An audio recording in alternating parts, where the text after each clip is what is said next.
Good morning, children. Today we start the syllabus of annual examination of moral values. The chapter is 6 and the chapter's name is The Aim. ये story है महाभारत काल की। आप लोगों ने सुना भी होगा और देखा भी होगा टीवी सीरियल्स वगैरह में कि कौरवास एंड पांडवास जो थे वो द्रोणाचार्य के पास शिक्षा लेने गए। तो द्रोणाचार्य ने उन्हें सब तरह की शिक्षाएं दी, कैसे युद्ध में सामने सामने लड़ना है और किस तरह से कौन से अस्त्र शस्त्र यूज करने हैं। तो जब उन्होंने उनको काफ़ी दिन तक सिखा दिया तो he wanted to test their ability to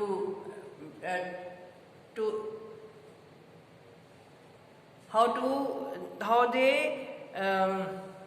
use their armaments. So he firstly called Yudhishthira the eldest. वो उसे कहते हैं कि आप एक जगह पे पहले वो एक पेड़ के ऊपर एक लकड़ी की चिड़िया बना के रख देते हैं। तो वो सबसे पहले युधिष्ठिर को बुलाते हैं तो उससे कहते हैं तुम इस पर निशाना लगाओ। तो युधिष्ठिर निशाना लगाता तो उससे पूछते हैं कि युधिष्ठिर तुम अब क्या देख रहे हो। तो युधिष्ठिर कह रहा है मुझे आप भी दिखाई दे रहे हो, मुझे मेरे भाई भी दिखाई दे रहे हैं, पूरा पेड़ भी दिखाई दे रहा है, पत्ते भी दिखाई दे रहे हैं, चिड़िया दिखाई दे रही है।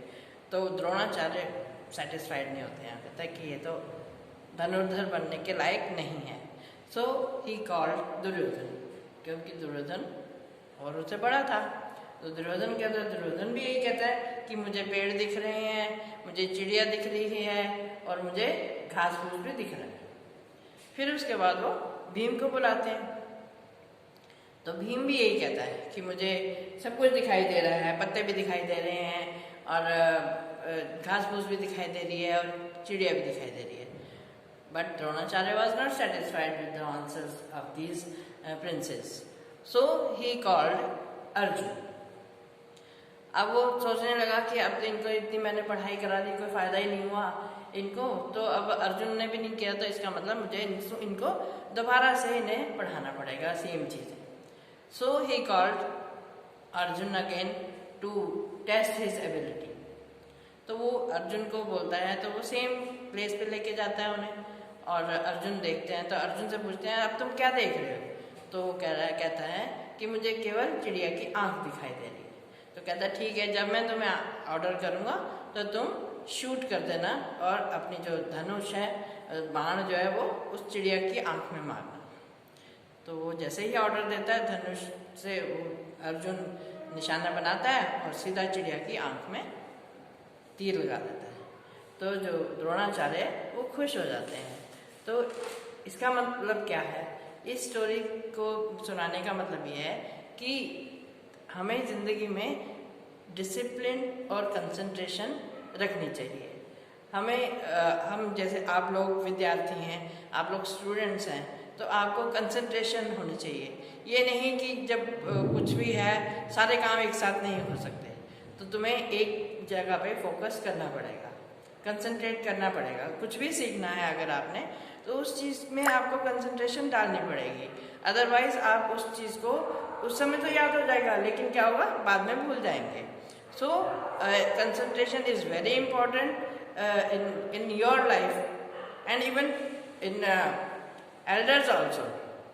देखिए आप जो साइंस में जो इन्वेंशंस होते हैं तो उसमें भी जब तक कंसंट्रेशन नहीं होती, आप देखते हो कि जो साइंटिस्ट होते हैं सारा दिन रात लगे रहते हैं। क्यों? क्योंकि वो कंसंट्रेट करते हैं उस चीज़ के ऊपर कि हमें ये चीज़ इन्वेंट करनी है। जैसे आप लोग देख रहे हैं इस समय कोरोना वायरस के इंजेक्शंस को कर रहे हैं, इन्वेंट कर रहे हैं किस तरह से उसका इंजेक्शन निकाला जाए। तो उसमें क्या है, दिन रात जो साइंटिस्ट हैं वो लगे हुए हैं कि कौन से केमिकल डाल के क्या इसका इफेक्ट होगा, कौन सा करेंगे तो कैसे होगा, किस एज ग्रुप के ऊपर कैसे असर होगा, छोटे बच्चों पे कैसा असर होगा, बड़ों पे कैसा असर होगा। तो see you are watching that they are making too much effort and concentrate on the making of the vaccine। तो सेम हमारे लाइफ में भी है, हर काम कुछ भी अगर हम खाना भी बनाते हैं तो भी कंसंट्रेट नहीं करेंगे तो हाथ जल जाएगा। अगर हम कुछ लिखने लगते हैं, कंसंट्रेट नहीं होगा तो हम ठीक से लिख नहीं पाएंगे।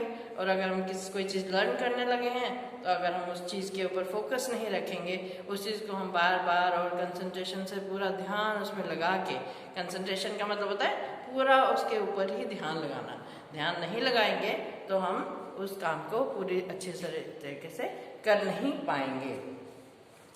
तो इसलिए हमें जब भी हम कुछ करें तो अपना लक्ष्य जो है वो पूरा अपने सामने रखना चाहिए कि हमें ये बनना है, ये करना है और ये ऐसे ही करना है। तो जब हम ऐसे ही करना है को सोचेंगे तो हम अपने लक्ष्य को प्राप्त भी कर लेंगे। So this is all for today. और कल मैं आपको, आज आप ये वाली जो स्टोरी है इसको आप रीड करेंगे बुक में से और उसके डिफिकल्ट वर्ड्स भी लर्न करेंगे और उनके स्पेलिंग्स भी लर्न करेंगे। तो उसके बाद कल मैं आपको इसकी दूसरी एक्सरसाइज की सोल्यूशन भेजूंगी। Thank you.